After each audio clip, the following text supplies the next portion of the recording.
Why hello there, ladies and gentlemen. You have stumbled upon a Mr. Golden Sports video production. I play Madden and upload the results to YouTube.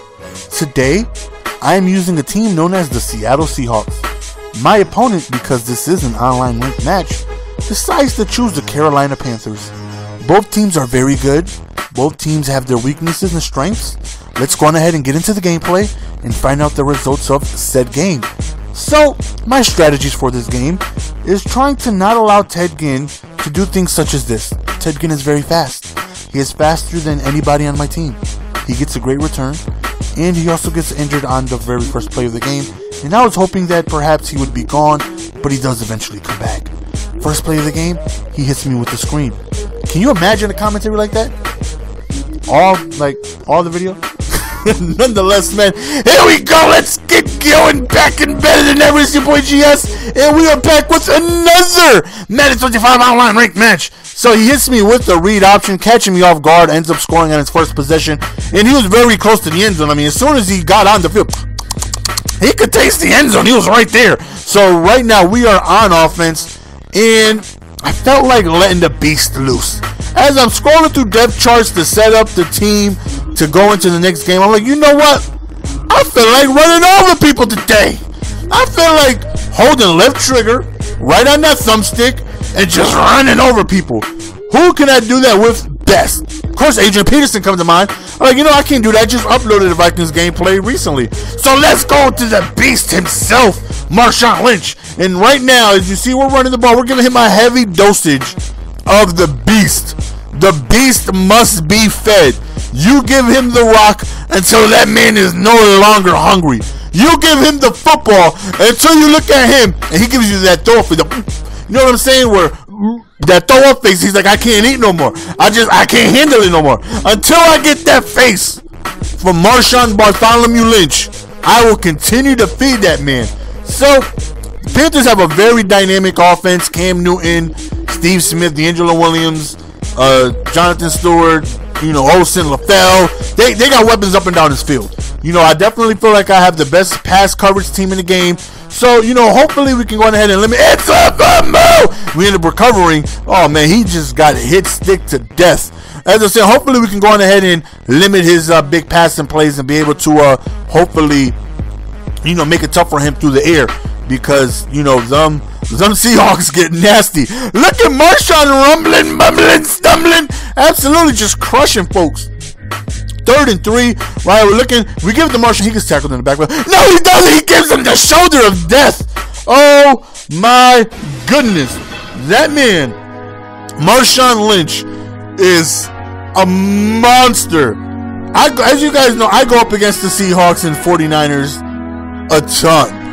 You know, I go up against them all the damn time. So I already know when you see Marshawn Lynch with that head down, you're about to get run over. So, you know, it feels good to actually do the run over instead of getting ran over. You know, look at the Seahawks. Yo, they hit hard, man. They hit hard. So 2nd and 14 right here. He rolls out and he ends up getting loose with Cam. Yeah, you better slide. You better slide because you knew what was coming. 3rd and 4 right here. Let's see if we can go on ahead and make something happen. He decides to run the ball, and Wagner ends up coming and stopping him. So it's 4th and 3 right here. He rolls out. We send some pressure, forcing Cam Newton to throw across his body, back foot fadeaway, which ends up getting stopped. So, you know, right now we have the opportunity to go up multiple possession lead. And, you know, he started getting smarter. You know, he noticed all I wanted to do as we hit him with the skinny. All I wanted to do was run the ball. You know, I wanted to have a very solid game of running the ball, and he just started run committing a lot. So, you know, on 1st and 2nd down, you see right here, run commit, and, you know, he was just making sure that he was going to go on ahead and make it difficult for me to run the ball. Right here, we end up hitting him with the read option, taking it to the end zone with Wilson, and we end up getting that 21 to 7 lead. So, you know, right now we're back on defense, and, you know, I feel good, you know, obviously about the matchup, but whenever you play somebody, like almost right away, for the most part, I don't know if it's just me speaking, but I assume it's for a majority of you people out there. For the most part, you can tell what somebody's weakness is, strength is, and what, you know, if they're on your level almost right away. And I noticed very quickly that he had trouble picking up blitzes. You know, not only did he have trouble picking up blitzes, he refused to adjust to the blitzes. Right here, he rolls out again, and you know, you're not going to make too many good throws, you know, on the run all the time. So there are some games I go up against people as we end up going to Turbin. That was such a beautiful back juke because he was run committing off every first down, so we catch him off guard with a pass play. Offsides on a PAT, we went for 2 and we failed. So as I was saying, it's like I play games where coverage sometimes confuse people more than blitzes. Like, I'll play a game and I'll blitz, and I can't get no pressure because, you know, they're blocking extra guys. You know, they're doing the necessary steps to block the blitzes, and then they just completely eat me alive in a passing game. But then there are some games where, you know, like I can't get any pressure blitzing, so I'll play coverage, and coverage seems to give people more problems than, you know, blitzing. And when I say coverage, I don't mean faggy. I just mean like a cover 4, cover 3, you know, something that's not a blitz, you know, as we end up scoring again with Wilson. So once I noticed that he had difficulties picking up the blitzes, you know, I'm expecting him to make adjustments to be able to stop the blitzes. You know, he's been sacked I don't know how many times already. He's been rushed out of the pocket I don't know how many times already. He's been forced to throw bad passes I don't know how many times already. So you would expect him to make the necessary adjustments to go on ahead and pick up those blitzes. Now at the end of the game, he does send me a friend request, and he is in the top 1,000 at the point we played this game. So he definitely knows what he's doing. I think his record was like 35-12 or something like that. It's FMO! And we don't recover that one. But, you know, like I said, for the most part, this is the same defense I run against, you know, every game. You know, some people pick it up very well. You know, some people don't. And immediately I realized he is somebody who didn't, you know, adjust to it well. So, of course, we're going to continue to send pressure if he's unable to go on ahead and make the necessary adjustments to stop it. So that right there makes things, you know, easier for me due to the fact that we're sending pressure quickly, you know, and obviously when you learn a couple of blitzes, you know what blitzes work. Like the blitzes I'm sending, I know, you know, if he doesn't make any adjustments to it, I know I'm going to get in freely, you know what I mean? So him not making any adjustments just makes things, you know, a lot easier on defense, you know, because I know for a fact he's only going to have a second of time to be able to go on ahead and think. And I face that a lot too. You know, sometimes you got to go on ahead and you got to make adjustments. Some games I go up against people, you know, I've played people in the top 100 and beaten people, but they would start out by completely sending blitzes that would just have me baffled, like sending pressure. You know, I'm having difficult time being able to find my reads. So you got to make the proper adjustments. You know, you got to be able to see what your opponent likes to do and counteract that. You know, Madden is such a big chess game.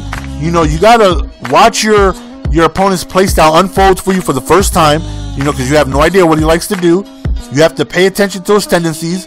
Like, if I see somebody go to an out route on a 3rd and 17, I feel like every time in that situation, if it's 3rd and long, he's going to look for an out route. You know what I mean? So just try and pick up on your opponent's tendencies. Try and remember what he likes to do. And you try to take that away. You know, for the most part, as far as I go, I'm sure some players are just that dominant. But for me, it's going to take me some time to be able to realize what it is you like to do. And then I work on trying to take those options away from you. You know, like most people that I go up against that are in the top, you know, 100, 200, has 3 to 4 plays that they do. So do I. You know, my plays are unlimited. I go to 3 to 5 plays, whatever, because they work for me. You know what I mean? So once somebody learns how to stop that, then you have to figure out, you know, what you can do to try and get something else going. But, you know, nonetheless, man, this is just a big conversation of just saying basically, like, he had trouble adjusting, and you don't want to be stubborn. You know what I mean? He refused to block extra guys, knowing, obviously, if somebody's sending blitzes, blocking extra guys is going to help you. You know, it's going to help you get extra time. It's going to help you be able to find more reads. And if somebody is just continuously getting through blitz, I think I had like 9 sacks this game, which is nuts. Now, I was expecting him to quit at one point. He did send me a mercy, but he rejected the offer right there. I should have just tried and go for the hit stick. I mean the truck, but I want it to be fancy with a double juke, and that failed. So right there is one of the many sacks we had this game. You know, so he just really wasn't adjusting too well. So like I said, he wasn't in the top 1,000. He had a good record, and as I was saying, yeah. So he sent me a concede, but then he took it away like within a second of him sending it. He sent it, and then it was just gone. Okay, maybe he changed his mind. So okay, whatever. Now I already know I have a huge mismatch as far as team selection goes. You know, there's only, to me, a handful of teams that match up with. Look at Marshawn, such a beast. There's only a handful of teams that can match up with the Seahawks, in my opinion. You know, the 49ers are obviously one of them. The Chiefs are now one of them. You can say the Broncos are one of them. You know, the Seahawks themselves. You know, but there's not too many teams that are so, dominant, like the Seahawks. And again, I already know why I go up against the team so much, because they're just that good. And it got to a point where I thought maybe I can go on ahead and score 100. So let's see if I'm able to get my first 100-score game ever. Because he continuously no huddle. He's throwing passes. So there was a lot of incompletions. There was a lot of stoppages of the clock right here. We send a little bit of coverage, and he ends up going out of bounds right here. So, he's still fighting. He's not giving up. He definitely wanted to continue to try and, move the ball. So, like I said, he's no huddling continuously. Right there again, another blitz that got him just throwing the ball away. And I realized very, very early in the game that either he was just stubborn, or, he just refused to want to block extra guys to pick up the blitzes, Because like I said, I've seen some ferocious blitzes, and you're forced to block extra guys, because if you don't, you're just going to pay for it. Look at this situation right here, this scene right here. Big hit right there on the left side. Big hit right there on the right side. He runs the ball. It's another big hit. It's a fumble! And he ends up recovering. Then he no huddles again. He bubbles on the left side. Another big hit. It's a fumble! Back to back to back to back hit sticks, leading to back-to-back fumbles, and we do recover one. There's only so many teams in the game that can go on ahead and do that, So, so as I said, we're piling up the points at this point. We got 59-13. Now, at this point, I'm not thinking 100 is possible. There's only a couple minutes left, and it's another fumble. And right here, I'm like, oh, okay. With him continuously passing, I may have a shot here. You never know. So right here, man, we come out and we end up throwing a quick touchdown, and with still 2 minutes left, and we end up getting 67. Now, we're still a ton of possessions away, but I still think it's possible. You know what I mean? I'm not giving up hope that, maybe I can go on ahead and make this happen. So another blitz coming around from the outside. He gets sacked immediately. So here he goes, stepping up in the pocket, and another sack. 3rd and 20 right here. He decides to do a quick little screen, and we end up stopping that very quickly. 4th and 14, we end up getting another sack right there. Like I said, I think we had 9 total throughout the game. So a minute left, we decided to do a read option right there with Wilson, and we scored another touchdown. And right now it's 75? 75-13, and this is the most I've scored, I think, ever in an online ranked match. Not to mention, like I said, this guy is in the top 1,000. So again, he definitely knows what he's doing. You guys can say you don't think he's skilled or not, but to be in the top 1,000 and his record to be 50, don't test the user right there though. And whoops, excuse me, said I got touchdowns to score.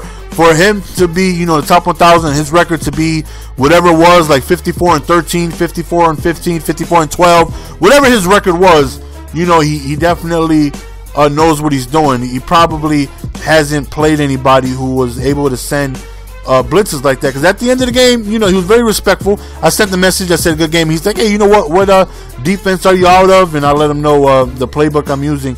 And it looked like it was the first time he probably went up against something like that, because for the most part in Madden, you don't adjust until you see something for the first time.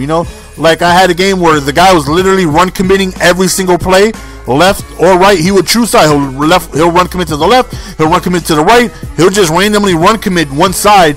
And it took me a while, but now, since I've seen it before, if somebody were to do that, now I know how to effectively move the ball against that. You know what I mean? So, seeing things for the first time definitely always help you get better at the game, because then you learn how to stop those type of things, you know, by going through them. So, you know, that's the end of the game, man. We got close. You know, we ended up scoring 82, which is by far the most points I've ever scored. Right now, I have 2 accounts close to within the top 200. I want to try, as I've said before, to get both accounts in the top 100. That would be huge to me, so let's see if I can do that.